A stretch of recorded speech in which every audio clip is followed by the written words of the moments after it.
हम सब अपने आप को सौभाग्यशाली महसूस कर रहे हैं कि हम माननीय प्रधानमंत्री नरेंद्र मोदी जी की लीडरशिप में और गृह मंत्री अमित शाह जी की संकल्प शक्ति के साथ जुड़कर बिना रुके और बिना थके देश के लिए काम करेंगे।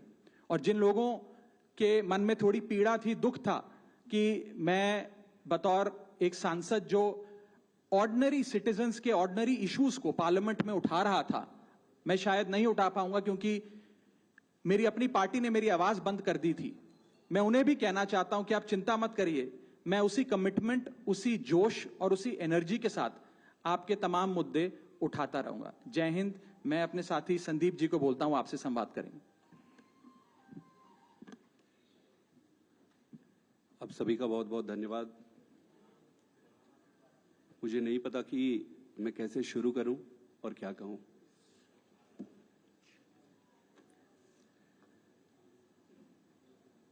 मैंने अपने जीवन में नहीं सोचा था कि ये स्थिति आएगी, पर ये आई। 10 साल से इस पार्टी से मैं जुड़ा रहा और आज मैं आम आदमी पार्टी से अपने रास्ते अलग कर रहा हूं। मैं एक बहुत छोटे से गांव से आया हूं, किसान परिवार से।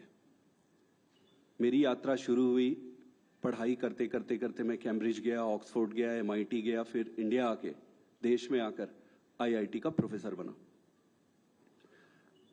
अब आप सोचो कि इतनी पढ़ाई करने के बाद, दुनिया में इतना कुछ अचीव करने के बाद एक व्यक्ति क्यों राजनीति में आना चाहेगा? सिर्फ एक ही मकसद था दिल की गहराई से कि देश के लिए मैं प्रत्यक्ष रूप से कुछ अच्छा कर सकूं। और इसी भावना से इंडिया आया और इंडिया आके फिर राजनीति में जुड़ा। आप खुद ही सोचिए कि जिस व्यक्ति के पास पद, पैसा, प्रतिष्ठा सब कुछ था, उसका और क्या कारण और मकसद हो सकता है राजनीति में आने का? सिर्फ और सिर्फ देश सेवा ही एकमात्र मकसद था। पार्टी ज्वाइन करने की जब बारी आई कि भाई कौन सी पार्टी ज्वाइन करें, तो बहुत सारे पॉलिटिकल पार्टियां थी, बड़ी पॉलिटिकल पार्टियां थी, वेल स्टैब्लिश्ड पॉलिटिकल पार्टीज थी। आम आदमी पार्टी को ही क्यों ज्वाइन किए? ये जानते हुए भी कि पार्टी शुरू हुई है, पार्टी छोटी है, कहीं पर भी जाते, कहीं पर भी काम मिल जाता और आगे जीवन शुरू कर सकते थे। लेकिन उन सब के बावजूद आम आदमी पार्टी को चुना। क्यों चुना? वो इसलिए चुना क्योंकि एक काम की राजनीति, नई राजनीति की बातें कही गई और उसको लेकर आया गया। ये सारी बातों को सुनकर, इन सारी चीजों को देखकर आम आदमी पार्टी ज्वाइन किए। और इन 10 सालों में ईश्वर साक्षी है, मैंने खूब मेहनत की है। न दिन देखा, न रात देखी, घर परिवार सब त्याग के, छोड़ के सब कुछ झोंक दिया।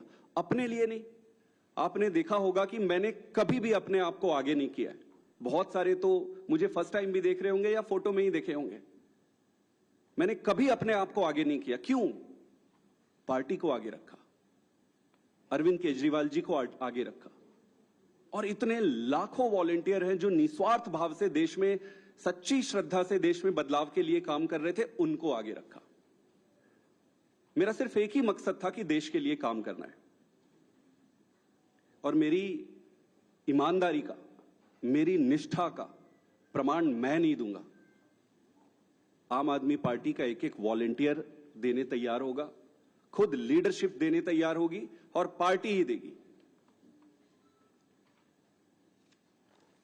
दोस्तों,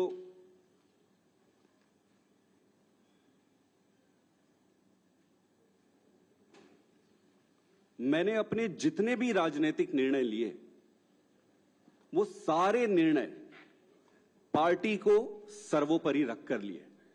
किसी भी व्यक्ति को भाई, भतीजा, जान पहचान, बहुत सारे रास्ते में दिक्कतें आती है, लालच आते हैं, प्रलोभन आते हैं। ईश्वर साक्षी है, मैं एक तपस्या के जैसे राजनीति किया हूं। मुझे मालूम है कि ये आज के समय में ये करना बहुत कठिन है, मुझे हर बार लोग कहते थे कि आप तो डूब जाओगे, आप चलोगे कैसे, अपने लोग बनाओ, अपनी टीम बनाओ, अपने आप को आगे करो। मैंने बोला यार पार्टी है ना, पार्टी को आगे करो। मेरे पास 3 रास्ते थे। पहला, इसी पार्टी में काम करते हुए आगे बढ़ना। दूसरा, राजनीति छोड़ देना। और तीसरा, किसी अलग पॉलिटिकल प्लेटफॉर्म में जाकर देश की सेवा कंटिन्यू करना। इस पार्टी में रहकर काम करना, लगभग जो भी परिस्थितियां थी, व्यक्ति इंपॉर्टेंट नहीं है, मैं इंपॉर्टेंट नहीं हूं, मेरे ग्रीवियंसेस छोटे छोटे इंपॉर्टेंट नहीं है, देश इंपॉर्टेंट है।